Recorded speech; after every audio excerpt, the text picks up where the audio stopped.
انسان کی کامیابی میں اس کی کوشش اور قسمت کا کتنا دخل ہے؟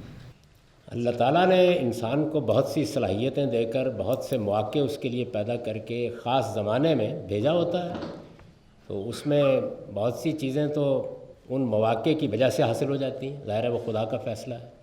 اس کے بعد آپ تگ و دو کرتے ہیں، جدوجہد کرتے ہیں، تو دنیا میں خدا جو کچھ دیتا ہے اس کا جو فیصلہ ہے وہ اس نے اس اصول پر کیا ہوتا ہے کہ یہ آدمی اگر یہ کرے گا تو اس کے نتیجے میں یہ دے دوں گا۔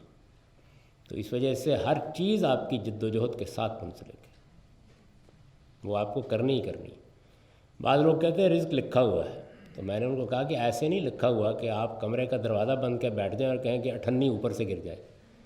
وہ جو لکھا ہوا ہے وہ میں نے کہا میں پڑھ کے آپ کو سناتا ہوں، اس میں لکھا ہوا ہے کہ آپ اٹھیں، منہ ہاتھ دھوئیں، دکان پہ جائیں، پھر 98 ملے گی۔ یہ آپ کو پڑھنے میں غلطی لگی ہے، ایسے لکھا ہوا ہے، لکھا تو ہوا ہے۔